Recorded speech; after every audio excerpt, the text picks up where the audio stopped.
So I found the equipment here. We're on a non-contact. So I do have power.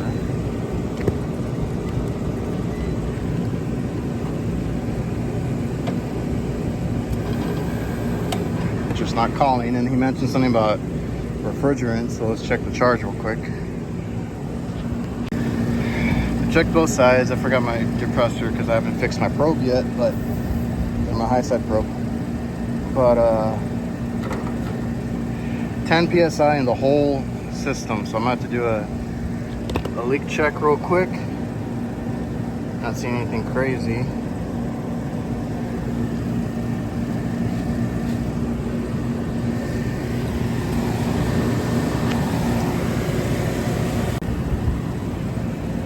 If I don't find it, this will be fun. This runs here, it goes down. Has to go through the drop ceiling because it actually ends up behind these AC units over here. My walk-in is over here. All the walk-ins are on this side. Just verifying, and yeah, we still have 10 psi here, so that's our system. I'm gonna have to add some pressure or nitrogen and leak test it.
That's kind of big, and these don't have any gaskets, so that's one for sure.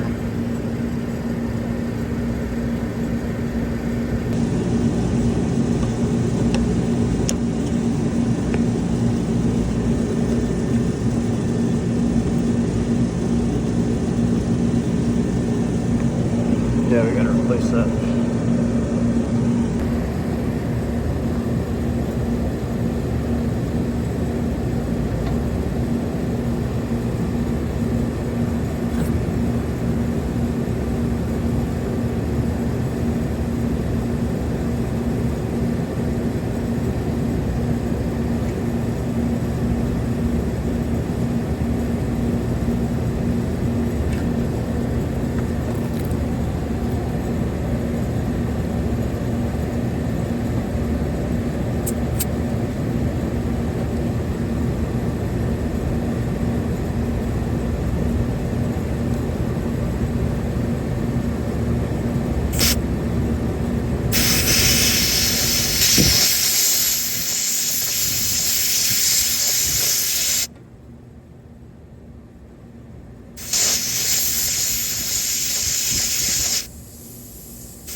It's the morning. We're only getting started. It's official too that everybody that's been down here has labeled this oven Texas. It's morning. It's super hot still.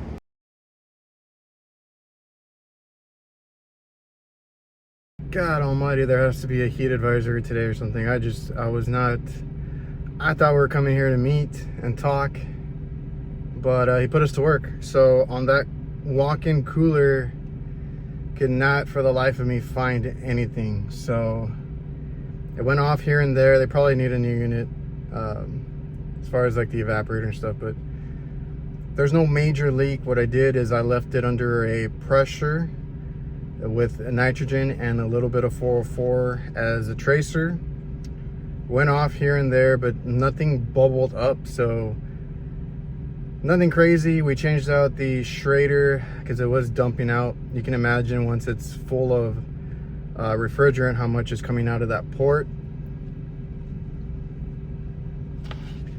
It is 70 degrees.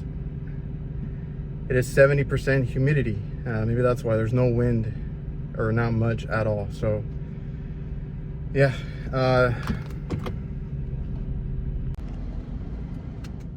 like I am just drenched today. Oh my god. So I left it under a pressure test. I only could put in 144 psi.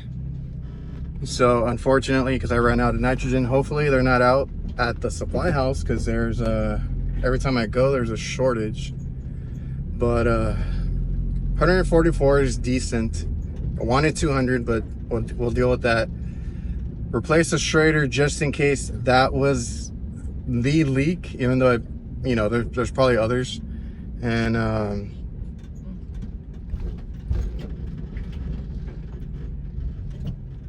if we come back now, mind you, I took off gauges. I might put on a probe to check. So 144 psi, we're gonna lose, I would say 4 psi, something like that. So if I come back and it's 140 when I gauge up, then we're gonna go ahead and do a vacuum and charge it up, maybe clean it up a little bit. But then like if it is out, or if it's under 100 psi, then we got to go through the drop ceiling. Although I did take a peek up there and it looked pretty clean. There's no oil stains. For it to be empty, I would have expected, like if it had a big leak, to find oil somewhere, and we didn't. So we're gonna let it pressure test. He wants a quote on everything basically anyway, and this is a cool one to get, because this is the stuff, like these kinds of restaurants are the ones that I used to work on, that I started with before we got into big into hospitals and fast food chains. We used to do these kinds of restaurants, so I really, there's a lot of equipment in there that I would love to work on. So he said if all goes good, we're gonna stick with you. You seem like a good company. They were calling around. There's a lot of issues with, which is why we're reliable services. A lot of companies just don't show up, or they take forever to come out. So that's always what we hear about our competitors. So we'll see. When we come back and everything gets approved, we'll start it up, see what happens. And we're just quoting out for pressure testing it, doing a quick leak search, removing or replacing the Schrader, and then charging it up to start it up and see if anything else is going on with it.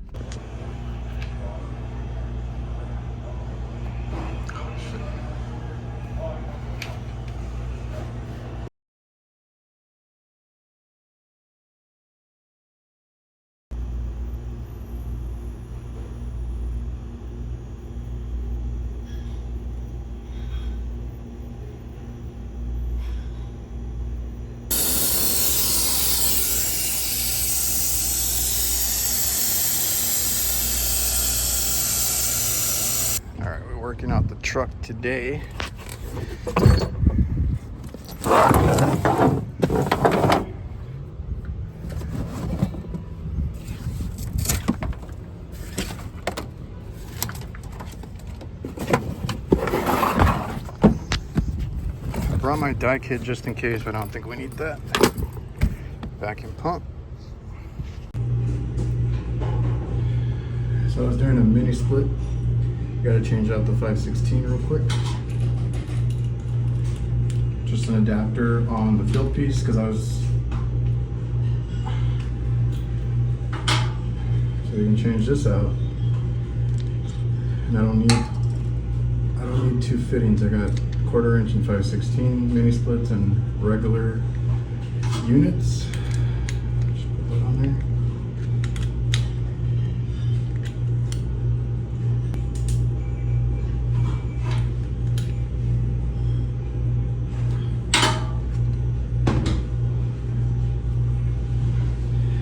And this is the VC2G. It'll fit almost anywhere.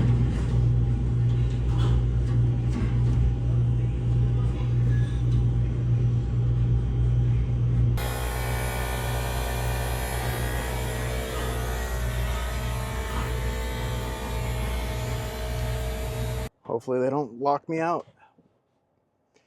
What's up, guys? I'm probably attaching this to the other video of us, coming out here. I am working in the truck, so they sat on that quote for a week, and then all of a sudden they needed us to come in and get this done before September started. So I got stuck, or they asked if we could do it on the weekend. I was not able to come out here on Saturday. It is now Sunday, so I need to finish this job and invoice it today and get them, the invoice and everything, and submit it to them, which I don't have a printer on me. I'll say what they say, but get it submitted. That way they can get it submitted, and just kind of doing them a favor at the end of the day to get started, maybe get off on the right foot here. I wouldn't normally do something like this because that unit's been down forever. This is not an emergency. This is not like, a freeze or anything. So it's a beer cooler. I mean, I understand that they need it. So we're going to just get them by. It is 2:30, 2:40 right now. I forgot to bring a hat. Don't have an umbrella, anything like that today. I had to work out of the truck because of other things that I had going on today. So it's no secret, I work for myself, right? So everything work related or personal is always going to be on a priority type deal, a priority list. So I'm just going to be transparent for a quick minute. So yesterday I just could not make it, right? Saturday I had stuff going on, and I got the okay kind of late. I was like, well, I could come this evening or I could go Sunday morning. And Sunday I kind of had plans for today too, so I was like, I'll push those back. I can come and do it real quick. It's not a big deal. Then the other thing is, this weekend is my weekend with my son, right? I only get him every other weekend, and there was no issue there because I was going to go to work in the morning, and the kids are going to be home, with my girlfriend, my partner, everything. So she was going to have the kids, not a big deal, come to work for a couple hours, come back home, go out to lunch, get on with our day, because like I said, we had stuff going on. Woke up, our daughter had flu-like symptoms. She was burning up. She had a fever. So then her and her mom go to the doctor, right? So then I'm there with my son. Now my son, and I don't know if I'll get into it on another.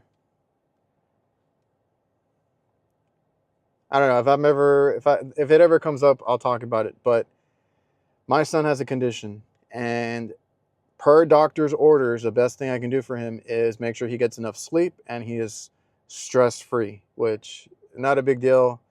He is 10 years old. It's not, like I said, not a big deal. But I wanted him to sleep in. That was the whole original plan. I go to work in the morning, early in the morning. The kids sleep in. I get out. They're up. We go out to eat and all that stuff. So that got ruined. I let my son sleep in. Then when he got up, we were the only ones home. So then I kind of flipped it. We did our errands.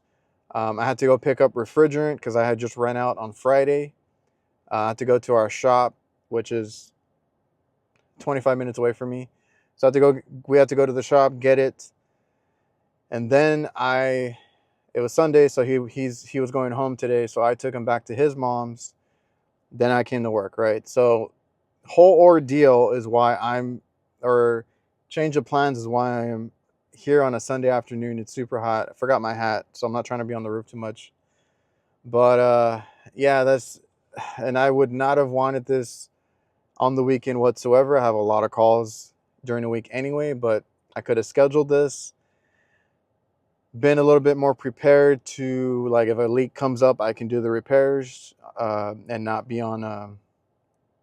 like with a closed supply house on a time crunch or anything like that. So I did bring my torches just in case. I did bring Ambro controls, small nitrogen kit just in case. So yeah, just a little insight, because like I said, I run my own business. I can do, this kind of stuff. That's a luxury I have, but I got a lot going on outside of work. So, that's why. And if I can do this repair, everything looks good, I'll just do a follow-up, because this was quoted out. We always quote with room for error. So make sure you guys do that, an extra couple hours, whatever it is that you guys see fit, because nothing ever goes smoothly. I will be super surprised, because when I charge it up, or when I start charging it up, I am going to run to the roof to make sure my condenser comes on, fan motors are good, like everything else is good. Like if there's any other repairs that need to be done, let's say I need a motor or something, something like that wasn't in the quote, that would have to be tomorrow on a follow-up and a separate invoice, right? So trying to help them out. It's a new customer trying to get more work, and if we can get this one, like they said, if everything goes well, they'll just continue to call us. We'll be the company for them, and they have at least 3 locations here in my area. All right, so when it's kind of close and it's been running for a while, I do like to valve it off and see, like, if it jumps, if it goes crazy. Like if I had it at 5 something, and then you close it and it goes up to, like, I don't know, 1500, then it's like, oh crap. But it didn't really move. It's in the 500s. I valved it off. It doesn't go up much, but I'm gonna let it run a little bit longer. I want it to get maybe right under 500, and then do the decay. Maybe we can keep 500. All right, we're giving it the 15-minute special. It hasn't even went up like 2, 3, not much. These LA Techs, I got these for free at AHR, but they're good backups. So make sure we purge everything, and then I can open this one.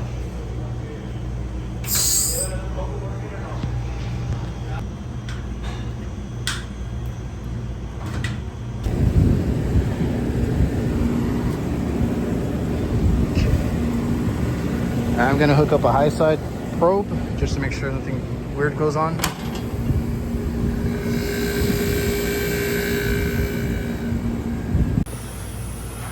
You can hear it go in. And everything on this one, even the evaporator, is pressure related or pressure triggered, so you can see it's running.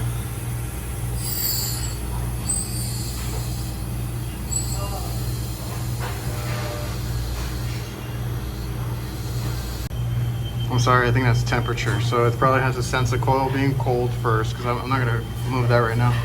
I looked at it the other day. It's like a thermometer. So once it gets cold, then the fans will come on. It's gonna make sure these fans come on and the one on the roof. All right, I popped the top off.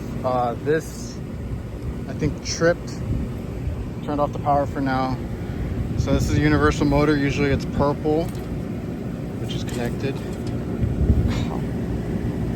And white, which is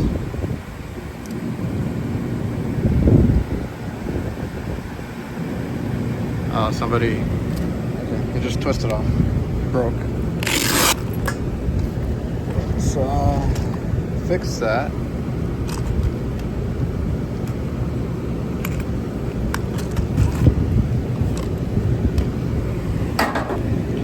Just a new wire nut for now.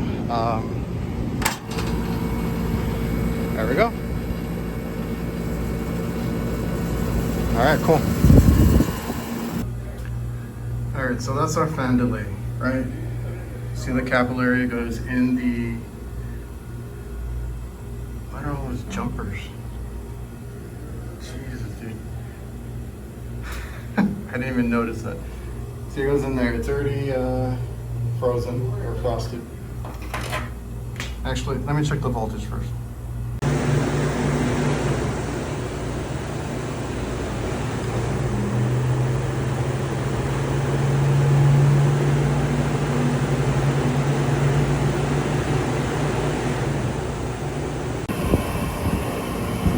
Might get some rain. I don't know if you guys can tell, but the fan motors keep turning off and on, off and on, off and on. Consistent to 208. It drops a little bit to like 199, but I'm gonna see what kind of motors they got.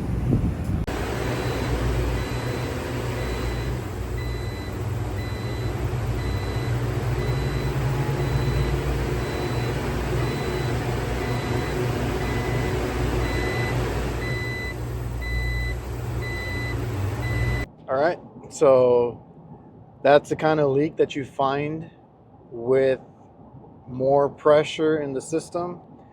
And like I said, I ran out that day, so that is like a pinhole leak. So we were able to catch that one, and hopefully, you know, that's it for that.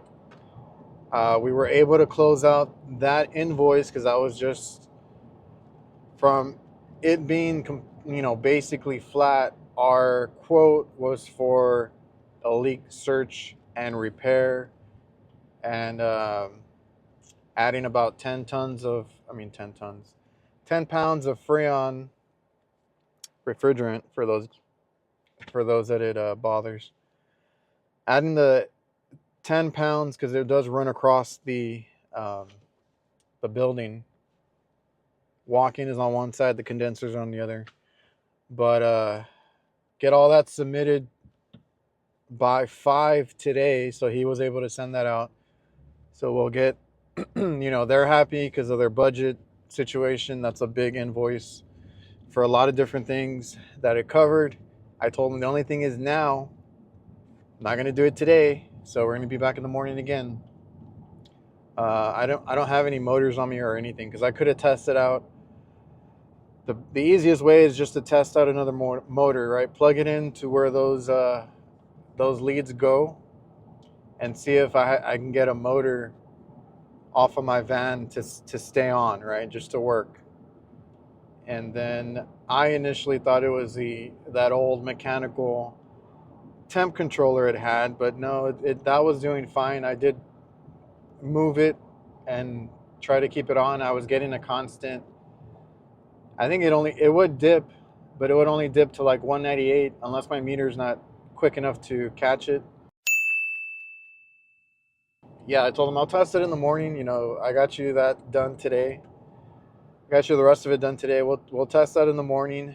If it does it with a motor off my van that I've never had issues with, then I told them then I'm gonna look into the wiring. But it's super constant and consistent. It wasn't like a broken wire where like it shuts off and it stays off, or you move a few things and it would turn back on. Like, it didn't do any of that. They were both alternating on and off, even independently of each other. Like if they would ramp up to a certain point and then they couldn't run anymore and they would slow down off and then turn back on. I've never seen that before, but I've never really had these kinds of motors or worked on them before. So it could be something that I'm not aware of.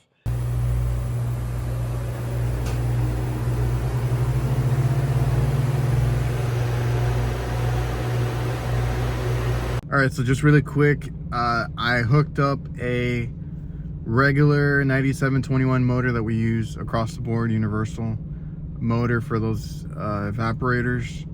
There's a few different kinds. It's usually a Hvacr of some sort, because this IntelliLink is an ECM motor. So the only thing I told him is, because he said it's never done that before, it's been off forever, so I don't know what happened to it.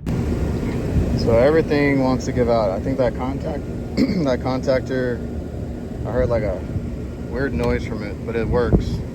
But I don't think this is working, so we should have 4 and N voltage. There is some contacts in there, so let me check that real quick. So everything is working back here. If I twist it, right now these two on the right are closed. And I think this is the noise that I heard. Not the contactor, but let's see. See, it switches over, it opens this, closes that one. Then it goes back, so that's fine. It doesn't look horrible. So this is normally closed between 4 and 2, right? So if you check that with continuity, that's true, right? It works. But look at this. You're hooking up to this. Is that 1, right? That's a little jumper. That copper piece that goes across, that's a jumper. We ain't got power there. I can easily just move this over here and try that. They really need a new timer, but it's just the pieces. Look at that. That's why there's no contact. Because it has to go from this. You're on the screw, right? Like this. It has to get the plate. The plate has to be touching something metal, which is going to be your washer and bolt there.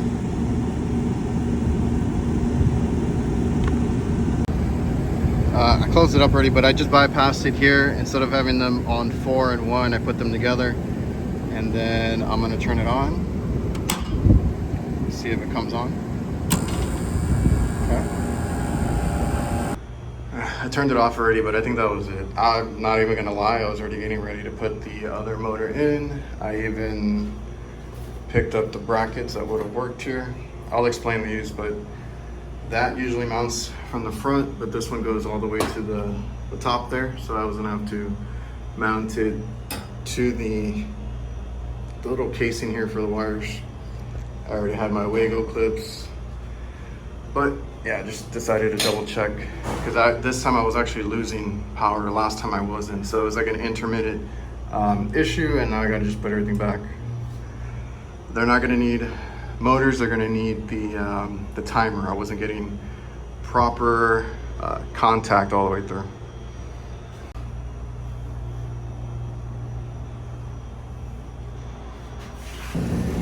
Of course, I have the wrong damn timer. So I took the screws from the new one so we could make our contact. I sanded down that copper plate too. And I'm gonna put this back together just so they have it running for now, and I have to come back with the right one. I just don't want to do the work twice, you know. So that one, what does it say, 6145? We usually do the, is it 8145, something like that.